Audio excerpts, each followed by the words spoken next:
De todas las noticias que has dado, ¿cuál es la que te gustaría no haber dado?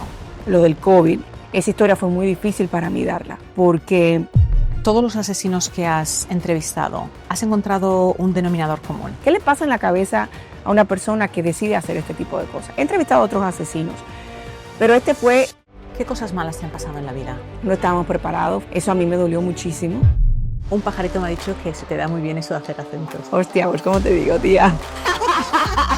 ¿Quieres saber cuáles son las herramientas para lograr tus sueños? No te pierdas mi entrevista con Lourdes Steffen. Lourdes es periodista y presentadora de noticias al rojo vivo y ha conquistado a millones con su carisma y talento. Ganadora de múltiples premios, Steffen fue corresponsal de Primer Impacto y cubrió eventos históricos como los ataques del 11 de septiembre y la despedida de Celia Cruz. Con su pasión única por la autenticidad, Steffen inspira a mujeres a perseguir sus sueños con valentía y determinación. Hoy es mi invitada en Cómo Curar.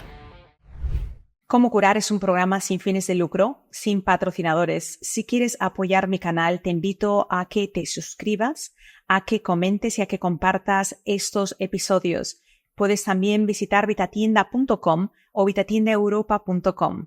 Todas tus compras ayudan a que podamos traer los mejores y las mejores invitadas y para que este programa pueda realizarse sin necesidad de patrocinadores, para que la información que te ofrezco sea información objetiva y nunca apoyando absolutamente nada en lo que no crea al 100%. Lourdes Steffen. Coco, Bienvenida. gracias. Lourdes, tú eres una periodista de una gran trayectoria. Has cubierto tragedias, has entrevistado asesinos, has estado en lugares como 9/11 cuando se celebró ese primer año. ¿Qué es lo que te define? Me define la pasión. Yo creo que la pasión por hacer las cosas. Yo soy el tipo de persona que si yo no siento el amor, el deseo, la pasión por hacer algo, yo prefiero no hacerlo. Porque si te fijas, la pasión es lo que es el motor. Es lo que te empuja a querer hacer las cosas bien, es lo que te empuja a tú querer ser mejor, es lo que te empuja a tal vez no tirar la toalla los días que no son tan buenos. Y siento que la pasión es lo que es nuestro motor, es lo que nos echa adelante. Y yo soy una mujer muy apasionada y muy apasionada con mi trabajo. ¿En qué momento de tu vida tú decidiste que ibas a ser periodista? Lo decido porque yo trabajé muchos años en producción y en programas que eran más de entretenimiento, que no tenían nada que ver y yo ni siquiera estaba al aire, yo estaba detrás de cámaras. Entonces un día decidí pues estar frente a las cámaras, le pedí ayuda a mi papá porque mi papá conoce mucha gente. En mi país es muy chiquito, la República Dominicana, entonces todos nos conocemos a todos.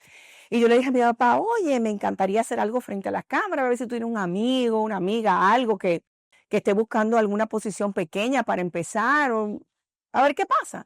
Y entonces mi papá habló con un director de noticias en ese tiempo que se llama Sol Pimentel, es un noticiero local que transmitía en el canal de CNN en español. O sea, teníamos a CNN en español, pero él hacía las locales dominicanas. Y me dijo, mira, él te va a ver. Oye, yo te toqué la puerta, pero ya que te la abran, ya ese es tu problema. Ahora tienes que buscártela tú. Y yo dije, bueno, está bien, fair enough, es lo justo. Y cuando fui, hablé con el señor, yo tenía mucha experiencia, yo era licenciada en comunicación publicitaria, pero no tenía nada que ver con periodismo. Cuando fui, hablé con él, pues al otro día, a los 3 días me llamó para ofrecerme el puesto de reportera de sociales de este canal de televisión de noticias. Y yo feliz lo hice, pero estaba un poco aburrida porque como que era, la Secretaría de Turismo va a abrir una nueva sede, no sé qué cosa iba yo, que si Sammy Sosa va a celebrar su cumpleaños, que eran famosísimos allá, ahí iba yo, pero yo llegó un momento en que Dios me dio la oportunidad de que la presentadora principal se fue por cuestiones personales. Y cuando ella se va, a los 3 meses de yo haber llegado, el jefe dice, bueno, ahora tú vas a ser mi presentadora de noticias. Y yo, ¿cómo? Así mismo es. Y empecé a hacerlo. Obviamente me envolví mucho más, no solamente en el mundo de las noticias sociales, sino en las noticias en general. Y me enamoré, me encantó y por eso renuncié.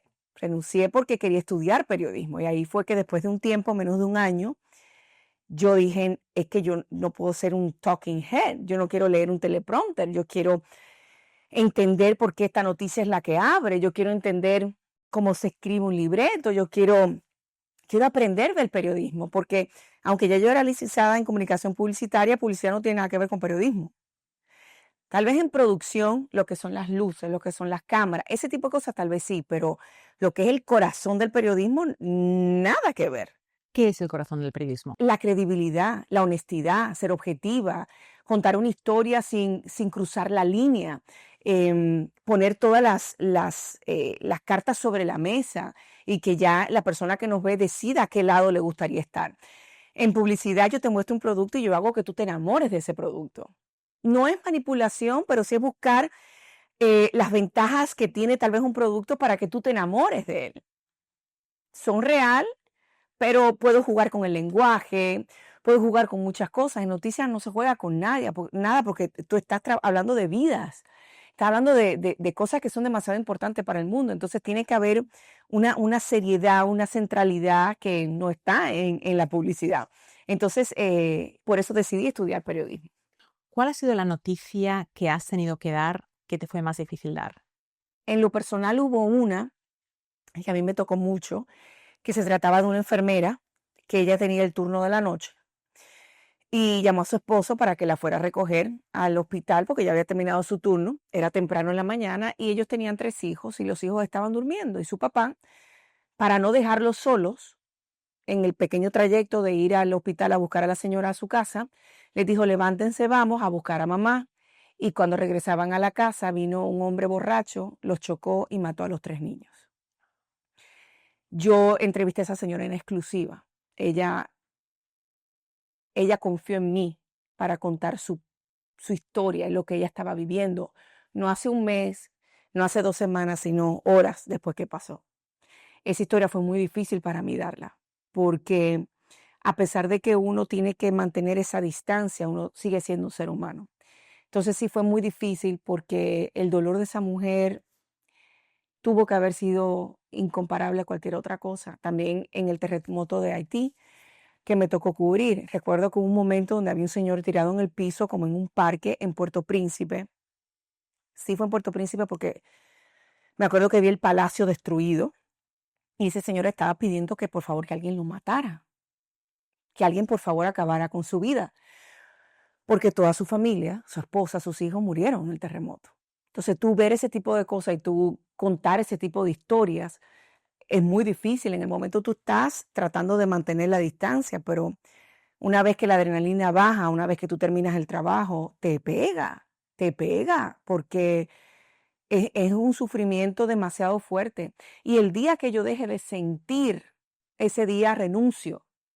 Porque a pesar de que yo no muestre tal vez lo que yo siento, tú eres periodista para informar, porque tú sabes que estás haciendo una diferencia, porque tú sabes que hay gente afuera que está esperando que tú abras la boca para saber qué es lo que está sucediendo en el mundo, o tal vez donde estás en el lugar donde te encuentras. Por ejemplo, lo que pasó con el COVID. Entonces sería irrespetar a la gente y respetarme a mí misma, no, que no me importara lo que yo estoy haciendo. Entonces es difícil porque tú tienes que desconectarte y llorar, sé que llorar después de, pero el día que me falte esa humanidad, ese día dejo de trabajar. ¿Has tenido que contener las lágrimas alguna vez? Muchísimas veces, sí, muchísimas veces. En ese caso de esa señora, es muy duro tú poner o sea, no flojarte. Hubo otro caso de un joven ecuatoriano que él nació, a los 2 años le detectaron cáncer en un ojo y él empezó a tomar terapias y por la radioterapia la parte derecha de su cara no se desarrolló como la parte izquierda, entonces su carita estaba un poquito deformada. Y a mí me tocó esa historia, no fue que yo la busqué, me llegó la historia. Y el público nos utilizó para donar para ese chico. Y yo recuerdo que yo, antes de escribir la historia, yo le dije: Dios mío, guíame, porque era una historia hermosa de un niño que quería vivir, un niño que quería encajar, un niño que quería tener una vida normal. Y yo decía: Dios mío, ayúdame a poder transmitir lo que él me hizo sentir a mí. Y Dios parece que me complació y la gente actuó, se recaudó en un día $50,000 para que ese niño lo operaran. Y, y yo recuerdo que eso a mí me tocó mucho porque fuimos instrumentos. Y eventualmente, mucho tiempo después, ese niño a través de un programa de televisión me contactó para darme las gracias. Ya casado, ya con una familia, después de tanto, y a mí, o sea, ahí sí lloré. Obviamente ahí sí lloré. No estaba como periodista, estaba como invitada, que es un poco diferente, pero sí lloré porque me emocioné muchísimo de ver que nosotros tocamos la vida de la gente. Y el periodista que no entienda que nosotros somos servidores de la comunidad está muy mal. Está muy mal. Aquí no estamos para que la gente nos sirva a nosotros, jamás. Aquí estamos nosotros para dedicarnos a la gente de la comunidad.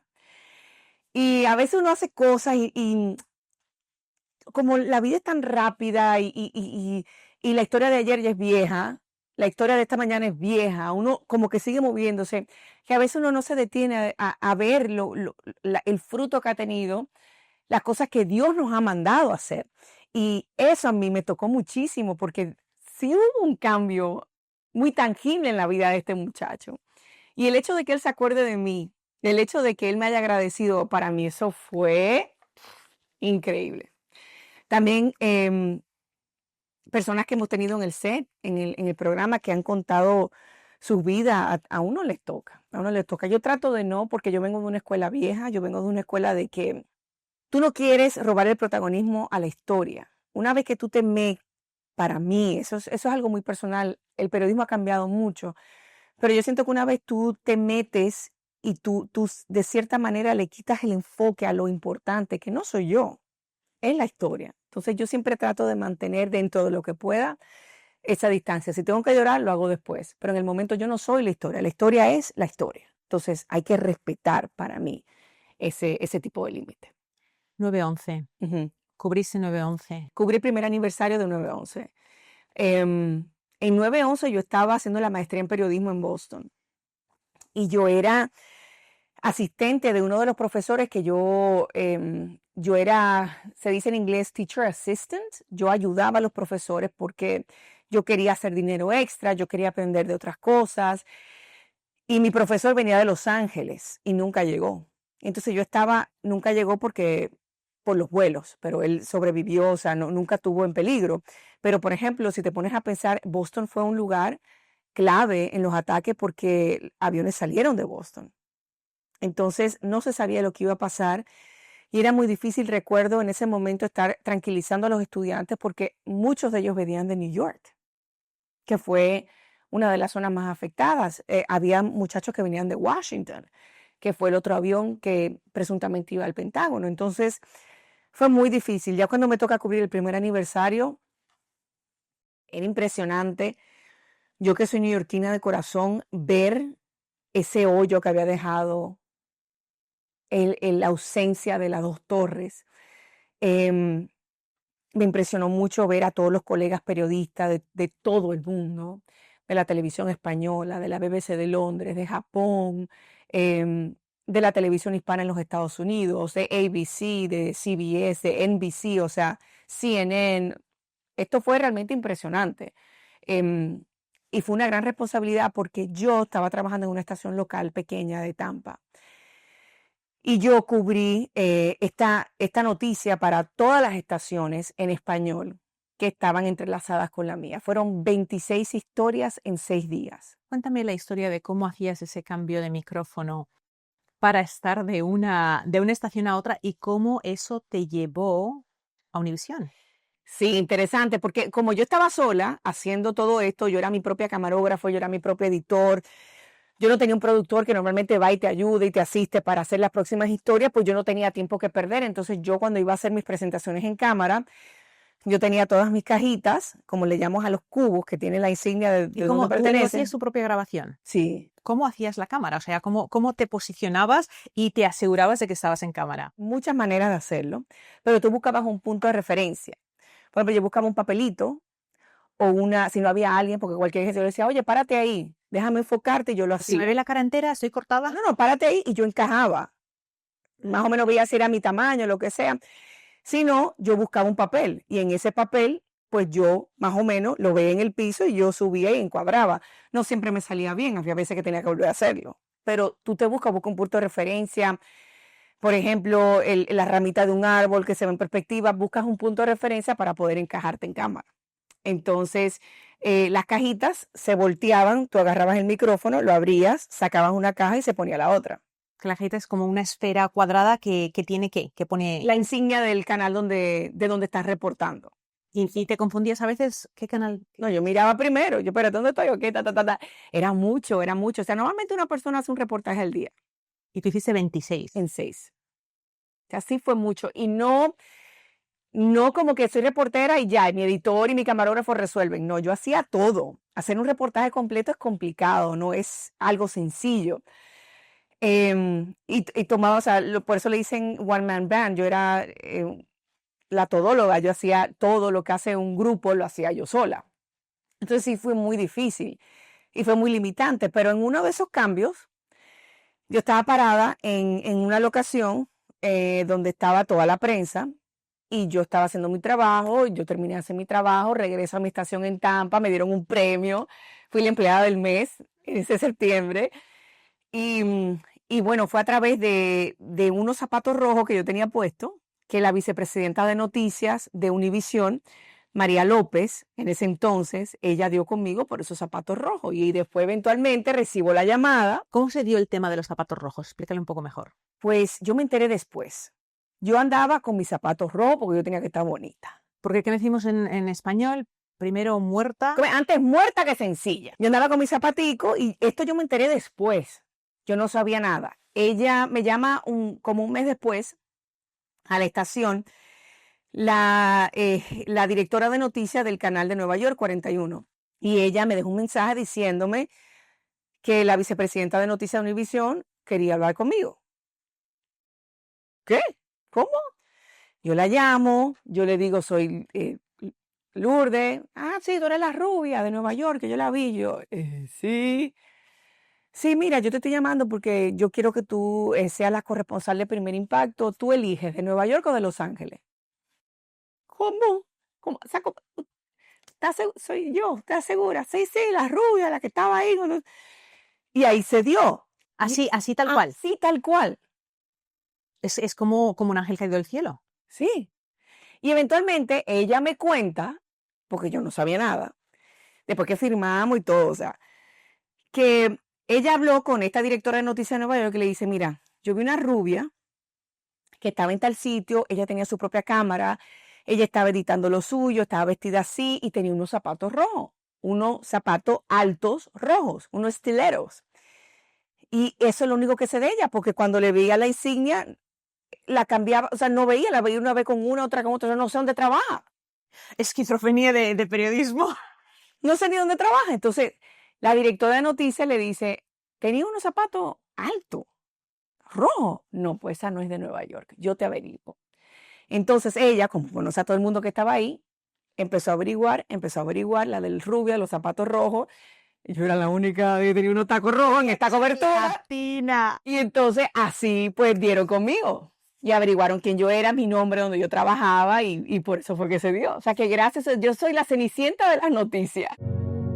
Si tienes dolores que no sentías antes, sientes que tu peso está estancado y te supera la idea de cómo empezar a cuidarte, te invito a que te unas a mi reto de 10 días Renova Detox. Recibirás una lista de más de 100 alimentos aprobados, recetas sencillas antiinflamatorias para desayunos, comidas y cenas, vídeos motivadores exclusivos y acceso a un grupo de apoyo. Entra en vitatienda.com o vitatiendaeuropa.com. Por solamente 10 euros o $10 consigue tu guía y da el primer paso hacia una vida más sana diciendo no a las sentencias médicas. De todas las noticias que has dado, ¿cuál es la que te gustaría no haber dado? Hay muchas. Lo del COVID. Todos los días damos noticias, lamentablemente, muy triste. Hoy dimos la noticia de que en México mataron una familia completa, incluyendo un menor. Dimos también una noticia de un fuego que hubo en Japón que mató a muchas personas. Vimos otra noticia en Tailandia que 6 turistas lo encontraron muerto por haber ingerido cianuro. Em, todos los días damos noticias que son muy fuertes. Y yo te puedo decir que todos los días hay noticias que yo no quiero dar, pero hay que darlas. La gente tiene que saber lo que pasa a nivel mundial. Tú eres una persona que te caracteriza mucho el humor. ¿Crees que utilizas el humor para balancear ese aporte de negatividad en tu vida? Puede ser que sí, pero honestamente creo que no, porque yo siempre he sido así. Antes de ser periodista, yo siempre he sido yo. Yo, no sé, yo de niña siempre fui así. Ha sido un escudo para mí, obviamente, por las cosas malas que me han sucedido en la vida, pero no creo que me ayuda a balancear también lo que es el público. ¿Cómo te explico? El programa Al Rojo Vivo es un programa que amo con todo mi corazón y me encanta porque no es de un color, es un arco iris, donde tenemos noticias muy tristes, donde tenemos noticias de investigación, donde tenemos noticias de deporte, donde tenemos noticias de entretenimiento, donde tenemos noticias de aliens, donde tenemos noticias de tantas cosas que yo siento que mi personalidad encaja perfectamente en el programa porque yo soy así en mi vida personal. Yo soy una persona, cuando estoy hablando en serio, hablo muy en serio, pero también me divierto. También em, Dios me manda muchas cosas en la cabeza, me ingenio muchas cosas que me gusta compartir. Entonces, siento que siempre he sido así y que la vida me ha preparado para estar donde estoy el día de hoy. Y que el programa para mí es como un anillo al dedo porque me deja ser, mis jefes me dejan ser. Y eso no tiene precio, yo no tengo que pretender nada de lo que soy, no tengo que imitar a nadie, tengo que ser yo. Y eso es una bendición, poder fusionar mi personalidad con lo que hago todos los días. ¿Qué cosas malas te han pasado en la vida? Mi mamá murió muy joven, eso a mí me dolió muchísimo, porque fue sin aviso, no estábamos preparados, fue un cáncer que llegó en verano y el 2 de diciembre muere. Y muere en diciembre, que era su fecha preferida. Navidad, celebrarla, esas cosas, eso a mí me marcó muchísimo. Seguido después la muerte de mi abuela. Han sido muertes, han sido cosas que suceden, ha sido cambios que tú no esperas, que tú no buscas. Yo le tengo, o más bien le tenía mucho pánico al cambio. ¿Por qué? No sé, porque soy una persona que me gusta, no una rutina, pero me gusta saber a qué voy. Y aunque yo busque el cambio, me da miedo como quiera, o me daba miedo. Yo he aprendido que la vida es un cambio constante. He aprendido que uno tiene que seguir adelante, que uno no puede estancarse porque las cosas no salen como uno quiere. Y he aprendido que uno tiene que tener fe. ¿Qué es la fe para ti? La fe para mí es, Dios mío, lo más grande en mi vida. Es saber que Jesús dio su vida por mí, es saber que resucitó, es saber que me prometió una vida eterna, que yo confío plenamente en eso, plenamente. Es saber que yo no estoy en control de todo, porque hay un Dios que está en control de todo y que me ama, a pesar de que yo no soy nada, a pesar de que yo no soy nadie, Él está ahí para mí. Y que, de nuevo, cuando tú tienes esa fe y tú confías, los cambios ya no te afectan tanto, porque tú sabes que es parte del plan, pero no del plan chiquito, es del plan mayor. Es, por ejemplo, una obra de arte. Nosotros vivimos un cuadrito de esa obra de arte. Dios la ve entera. Entonces hay cosas que uno no, pero ese amarillo no, eso no, eso es un pie, ¿qué es eso? Tú no sabes nada, tú estás viendo lo pequeñito de una esquinita comparado con todo lo grande. Mira, yo quería ser azafata. Cuando yo era la juventud, yo dije, no, yo tengo que ser azafata. Y a mí me dijeron que no. Yo fui a pedir empleo, me dijeron que no. ¿Por qué? ¿Por qué no? No, usted no, para esta posición no la queremos. Y en el momento yo estaba, ay, Dios mío, pero ¿y qué? ¿Cómo que este rechazo? Y si no hubiera pasado eso, yo no estuviera viviendo una hermosa realidad el día de hoy. Entonces, a veces hay que entender que los no son un sí maravilloso sin tú darte cuenta. Entonces, cuando tú tienes fe, cuando tú sabes que los cambios tienen un propósito, el miedo se te quita. En lo general, no te voy a decir que nunca me da miedo, porque te voy a decir mentira. Pero cuando tú entiendes que yo no controlo todo, que hay alguien que me ama, que está controlando todo para mí y que sabe lo que a mí me conviene, dónde tengo que crecer, dónde no, que no es por aquí, es por aquí. Tú te relajas porque tú sueltas el volante y tú dejas que te guíe el Ser Supremo. Y tú sabes que donde tú termines, vas a estar bien. ¿Cuál es su temor más grande? Yo creo que la muerte sigue siendo, y no tanto porque, o sea, yo estoy clara de lo que viene después de, pero la muerte duele. Es como faltarle a mi hijo, ¿entiendes? O sea, como es la ausencia. Lo que te duele es la ausencia, yo creo. Em, yo siento que eso es lo que me da más miedo. ¿Cómo te gustaría que te recordaran? Ay, como una persona feliz, una persona alegre, una persona buena, que siempre buscó el bien de los demás, una buena madre, una persona que siempre trató de evolucionar y de ser mejor en el sentido personal. En lo profesional, una buena periodista, una buena comunicadora, una aliada de la comunidad, alguien que estuvo ahí, que era parte de la familia, porque así yo me siento. Y así yo veo que la gente me, ¿Qué te dicen cuando te encuentran uy, en la lo calle? más hermoso del mundo, es como que, pero eres tú, y me encanta cómo tú eres, y no sé qué cosa. Cuando un dominicano me saluda, yo me pongo mala, me tiembla la rodillita, porque son mis paisanos, y cuando me dicen, tú me representas, y ahí me comieron, me meten en un bolsillo, ay, no me digas eso, me emociono. Sí, el cariño de la gente, yo no sé lo que es bullying. En las redes sociales, claro, siempre hay uno que otro, pero la gente de verdad que yo me siento tan bendecida porque la gente ay Dios, me da esta cosa decirlo, pero yo me siento querida, muy querida. Y te digo, o sea, es tan increíble que la gente te permita llegar a tu casa todos los días, por años. Yo tengo mm, décadas en la televisión de Estados Unidos.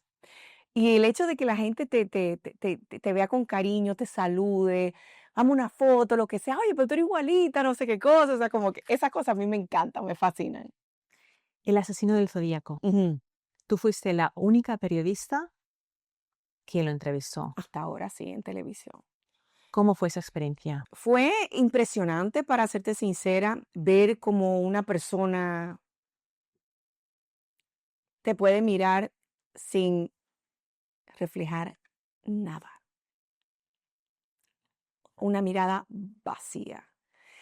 A mí esa historia yo la conseguí. Yo fue meses y meses y meses escribiéndole. Ahora no sé cómo se haga, pero en ese tiempo había que escribir, mira, yo soy Lourdes Steffen, trabajo en tal lugar, me encantaría poder entrevistarte y mandando cartas y O sea, cartas. eso a la persona. Sí, a la persona. ¿Y Después por que qué la al persona, asesino? sí, después que la persona ¿Y acepta, cómo hacías esa carta? O sea, ¿cómo le llegas?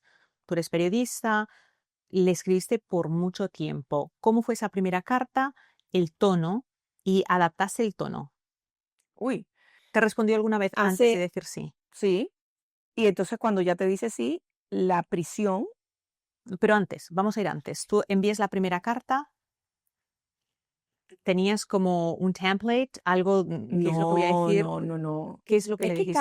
cada historia es única. Es como, y hay que ver qué tú quieres sacar de esa entrevista. Tú no para mí, yo no entrevisto por entrevistar. Ah, mira, esta persona entrevístala. ¿Qué yo quiero de esa entrevista?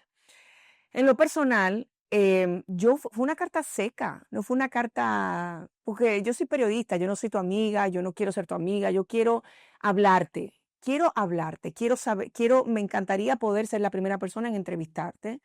Creo que hay mucho que podemos hablar. Avísame si te interesa. Así tal. Así, tal cual. No te Y responde. no me respondió, volví una segunda y ya sí me respondió. O sea, solo, Pero solo, pasaron meses. ajá, No fue como que yo te mando porque te estoy mandando de carta por el correo. claro. Ese proceso dura un tiempo de que llegue donde los reos. porque primero tiene que pasar por las autoridades, ellos tienen que revisar, tienen que cerciorarse, o sea, es un sistema que tampoco sé qué tan rápido se los dan, pero sí pasaron meses.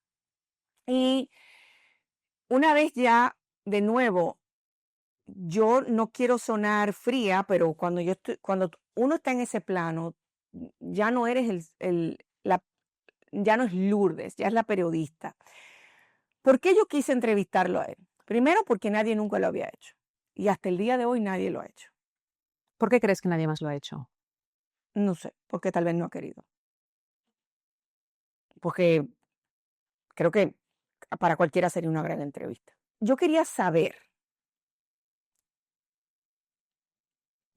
¿qué pasa en la mente de una persona que decide asesinar a los demás poniéndole como, como target el signo zodiacal? ¿Por qué? Y sobre todo, ¿por qué herir a otra persona? ¿Por qué hacerle daño a otro ser humano? ¿Qué pasa? ¿Qué le pasa en la cabeza a una persona que decide hacer este tipo de cosas? He entrevistado a otros asesinos, pero este fue, creo que el único asesino en serie que he entrevistado. Y eso es importante para mí. ¿Por qué? Porque eso alerta de los motivos de una persona para cometer eso. ¿Cuáles eran los motivos de él? Su motivo principal era porque nadie lo tomaba en serio. Y Porque él quiso alistarse en el Army. Y en el Army le dijeron que no. Entonces él empezó a hacer armas de fabricación casera, guiado, inspirado por el asesino en serie del Zodíaco de los años 60, 70 de California. Él se inspira en esa historia, junto con el hecho de que no lo tomaron en serio. El muchacho aparentemente tenía problemas, pero cuando fue al lugar a enlistarse le dijeron que no porque se dieron cuenta. Pero ¿qué pasó en ese interín? Y mira lo interesante de esa historia. A él no lo arrestan porque él era el asesino en serie. A él lo arrestan porque hubo una disputa doméstica con el novio de su hermana y con la hermana. Ella llama a la policía y cuando la policía lo arresta, comparan las huellas digitales y se dan cuenta que él era el asesino en serie que por años estaban buscando. o sea, totalmente inesperado para él. No sé si para él, tal vez él sabía que una vez que lo ficharan y le tomaran las huellas digitales, pues eso iba a tener consecuencias de que iban a comparar con todas las otras, porque hay un banco de data. Entonces, fue una entrevista muy interesante porque en el momento fue corta. A mí me habían dado originalmente más tiempo, lo redujeron a 15 minutos. Y en esa entrevista él me habló de eso, me habló lloró al entender cómo había defraudado a su madre, que yo creo que esa señora puede ser que haya muerto ya. Lo que más le ha afectado a él es eso, cómo él traicionó a su mamá. Él dice haberse arrepentido, que él ya no es el mismo hombre de antes, que yo no soy nadie para juzgar, eso es entre él y Dios, no sé, pero él está pagando una condena de más de 200 años en una cárcel de máxima seguridad en Ática, ¿Dónde en está? Nueva York. ¿Tuviese que tener algún tipo de vestuario específico? No, pero yo decidí no maquillarme, recogerme el pelo, porque no quería que nada distrajera a la atención de la conversación. Sé que cuando pasé por la seguridad, fueron muchos sistemas de seguridad, tuve que quitarme el brasier porque tenía los metales de las varillas. Pasar una vez con él, me lo quito, entregarlo a la señora que me ayudó, pasar otra vez, se dieron cuenta que ya no había metal, volver de nuevo a ponérmelo de nuevo y así, fue un proceso y el lugar muy gris, muy frío. Y recuerdo que al contrario de lo habitual, yo nunca tengo nada en la mano cuando yo entrevisto, normalmente, porque no sé. Ya yo sé a dónde voy, yo sé lo que quiero, tengo los datos bien claros en la mente, yo sé. Pero ese día dije, ¿sabes qué? Como me redujeron el tiempo, no quiero que se me escape nada. Si tengo alguna pregunta follow-up, me voy a llevar un lápiz y una tarjeta. Cuando yo voy entrando, el guardia me dijo, deme el lápiz. Y yo, pero señor, es un lápiz. Y me dice, no, no es un lápiz. Eso puede convertirse en un arma en su contra. Y por su protección, déjeme el lápiz. Y yo, tengo el lápiz, no hay problema. Y más cerca de como estamos tú y yo, mi camarógrafo allá lejísimo se puso. Y así tuve la conversación. Y fue muy interesante y te digo, también me habló de su vida amorosa, él se enamoró de otro reo que se había convertido en mujer, un transgénero, que había sido apresado porque pertenecía a una pandilla y había matado a una joven y se conocieron en la cárcel, se hicieron novios, pero eventualmente a ella la mandaron a otra prisión de máxima seguridad, hubo una separación, o sea, fueron muchas cosas las que se conversaron y también cómo, por ejemplo, todas estas cosas, los cambios hormonales que presenta una persona que está en transición, afecta también a la persona, al contribuyente, porque mucho de ese dinero sale de nuestro bolsillo a las cárceles. En sí, fue una historia que empezó por ahí, pero se desarrolló en mucho. Y también entrevisté a una víctima, a un señor que él le disparó y la bala se alojó en su espina dorsal y el señor nunca pudo volver a caminar en su vida. ¿Cómo él lo ve después? Nunca lo perdonó. No sé qué pasó con el señor ahora mismo, pero yo le pregunté si él lo perdonaría y me dijo, jamás en mi vida lo voy a perdonar. Entonces, son de esas historias que marcan tu carrera definitivamente. ¿Cuántas víctimas mató? Ay, no me acuerdo exactamente, creo que tal vez 5, pero no me acuerdo porque fue hace mucho tiempo. Me acuerdo que yo le pregunté por una de ellas, se llamaba Patricia, no me acuerdo el apellido. Y yo le preguntaba, ¿tú sabes quién es Patricia? Me dice, sí, sí, yo sé. Y le digo, ¿y quién era ella? No, una muchacha que iba caminando en el parque tal y me pidió un cigarrillo. Y yo le dije, camina, ve, yo te lo doy, pero acompáñame. Y se fue adentrando en el parque hasta que no había nadie y me dice, yo le disparé, pero ella seguía viva. Le volví a disparar y seguía viva. Entonces yo empecé a darle con mis cuchilladas. Y yo le digo, ¿y cuántas le diste? Y me responde, pues yo creo que 100, pero yo no sé, no me acuerdo. O sea, Y eso te lo dice sin emoción. sin emoción.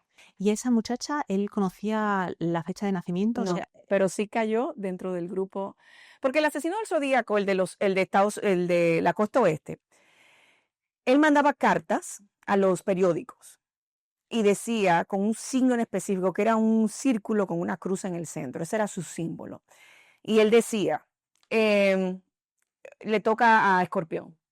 Y efectivamente, la próxima persona que encontraban muerta con su círculo, donde él decía, era Escorpión.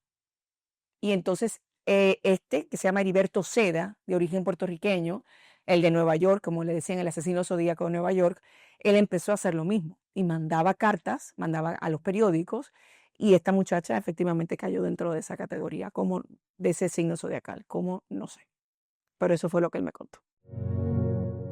si has usado colágeno esperando efectos anti-envejecimiento, es probable que no hayas notado ningún cambio. La mayoría de colágenos pueden ayudarte a reducir el dolor o al crecimiento de las uñas y hacerlas más fuertes.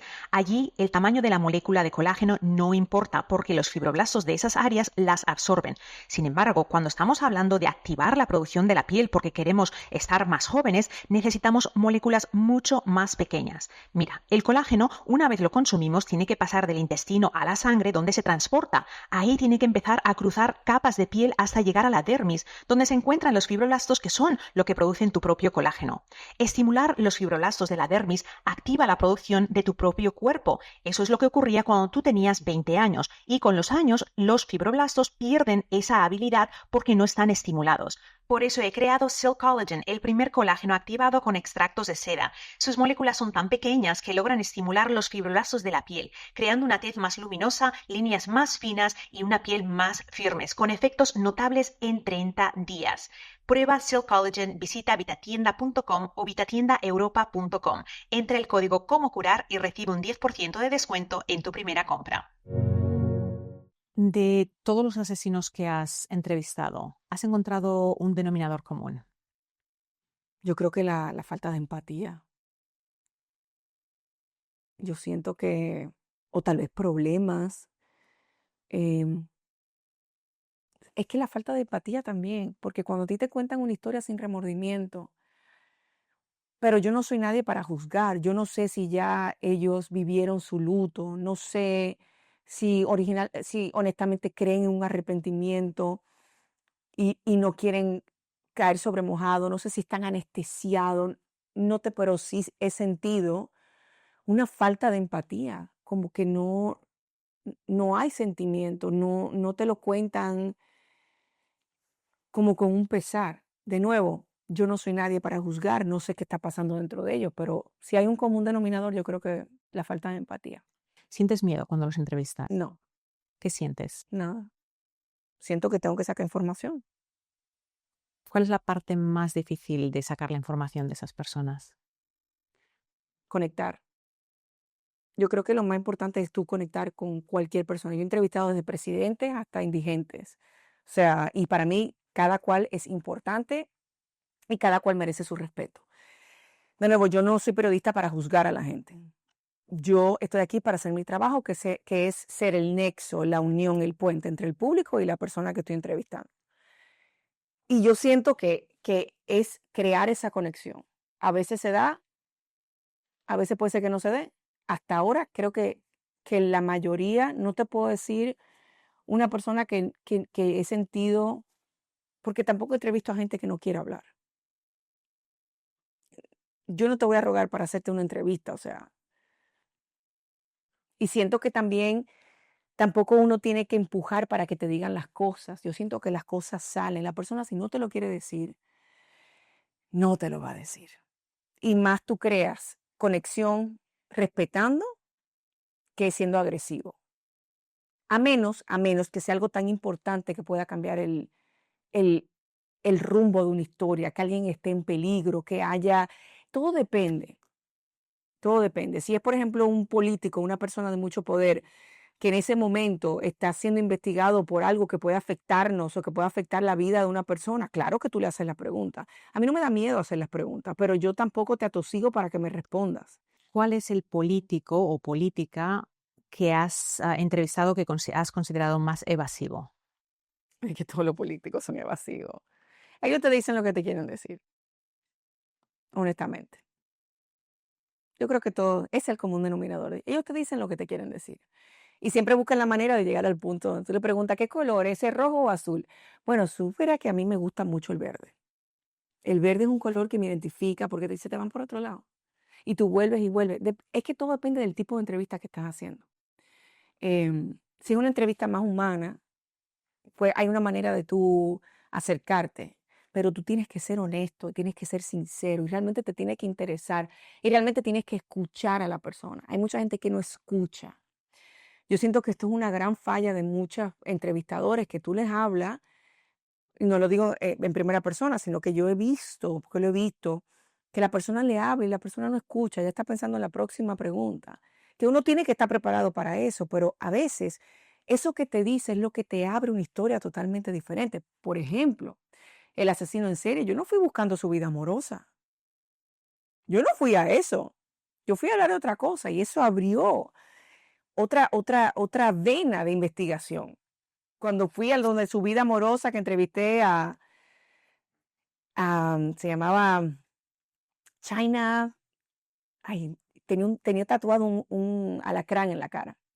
Cuando ella me habla de cómo está pasando su proceso hormonal en la cárcel, es que me voy a la otra historia de cómo el contribuyente tiene que ver con eso.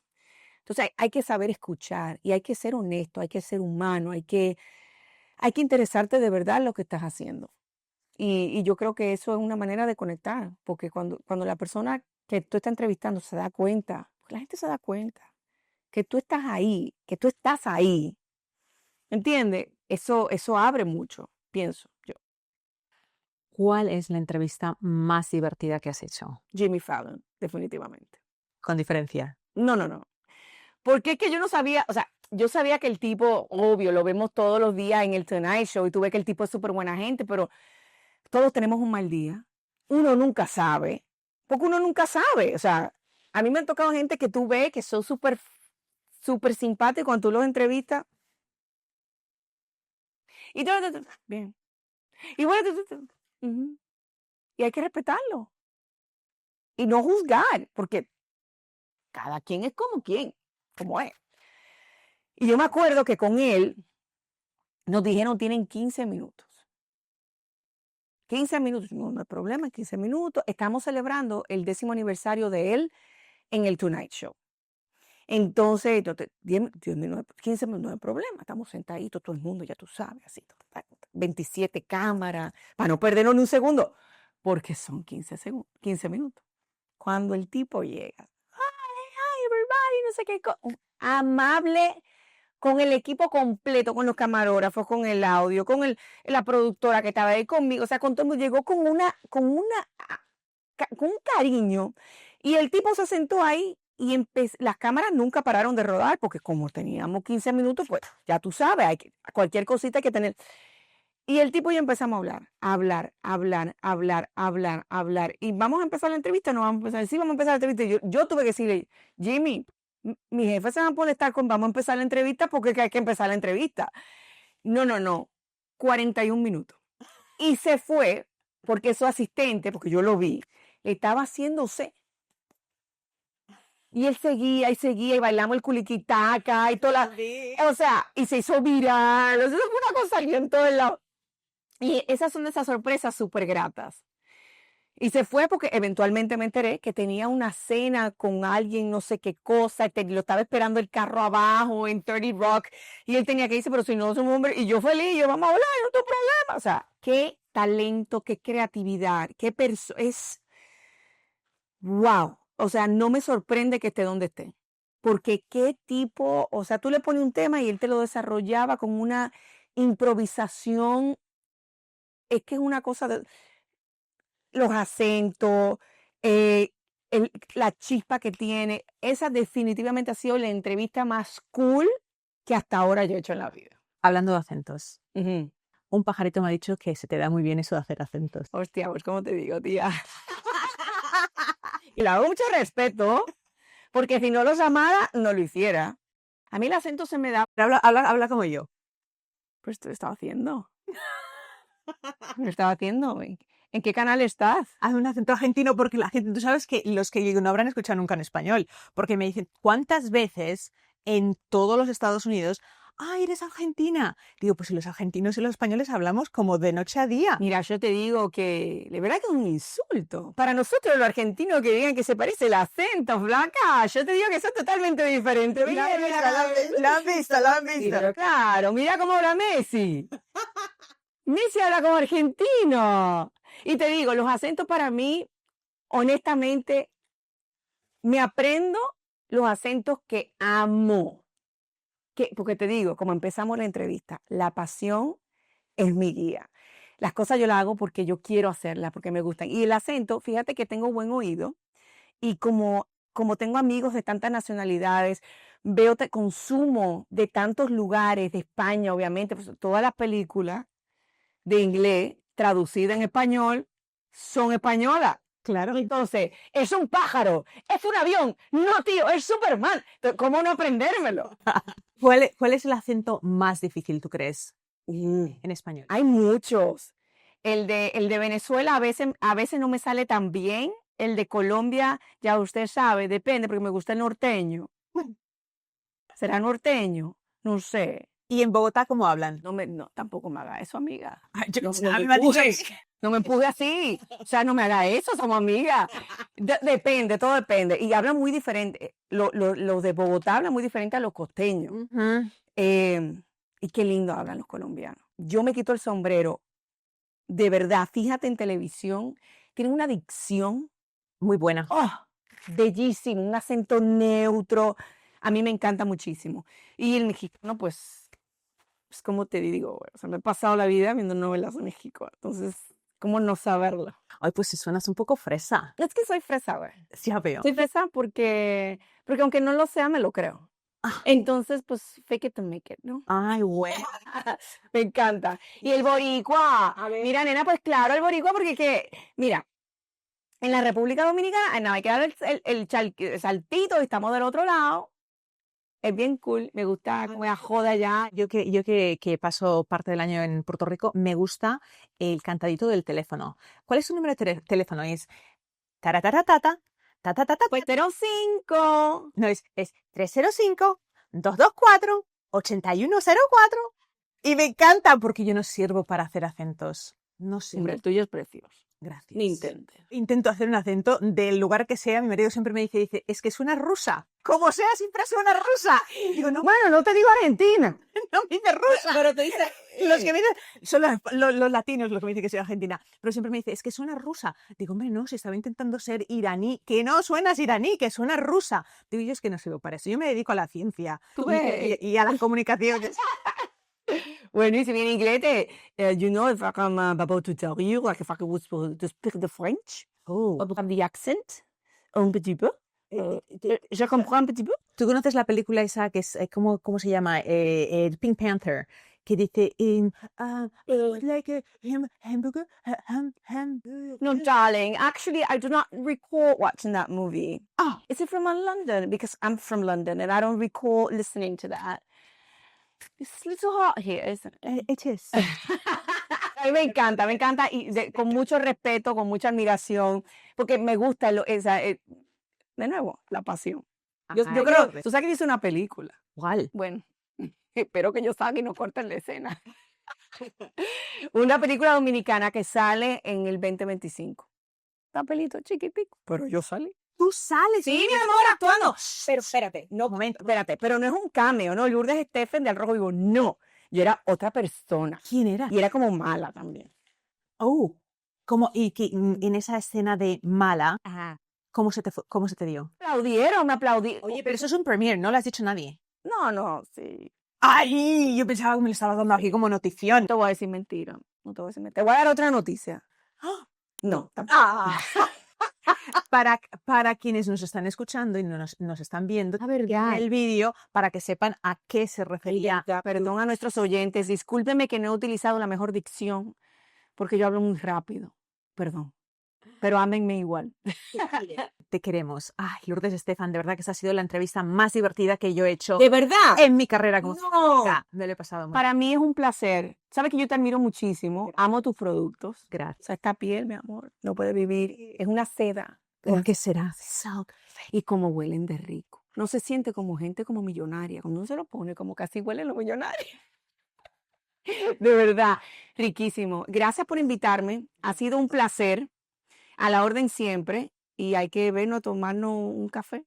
Un café y, damas y caballeros, vamos a ver la próxima película donde we have the starring of Lourdes Estefan. No, ojalá y no corten Ay, ojalá que no, porque ahora vamos a imagínate, como yo siempre digo, mira, si todo marcha mal en la ciencia, pues ahora yo no soy periodista, pero me estoy dando las artes de comunicar y hacer preguntas. Pero es que para eso no hay que ser periodista, hay que escuchar. Pues literal, hay que escuchar, es solamente escuchar.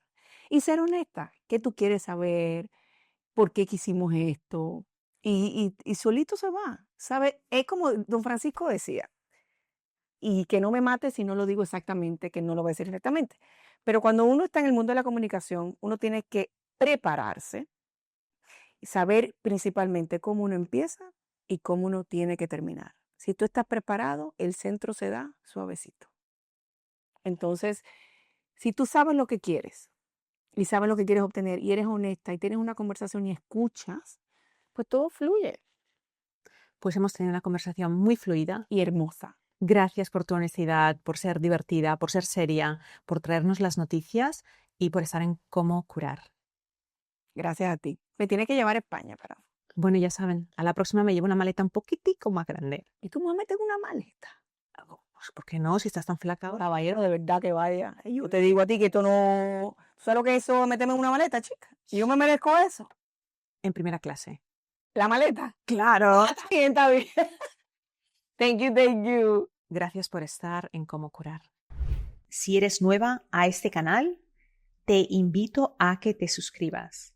Cuando te suscribes, no solamente me ayudas a poder alcanzar a más personas, sino que me estás diciendo al hacer eso que mi labor que hago informativa, comunicadora sin fines de lucro, sí te importa y que quieres que siga realizándola y que siga trayendo a invitados y a invitadas de calidad que nos ayuden a resolver problemas con alternativas a la medicina convencional y con soluciones basadas en ciencia que nos puedan ayudar. Espero que puedas suscribirte, que me ayudes a compartir y nos vamos a ver en el próximo episodio. Gracias.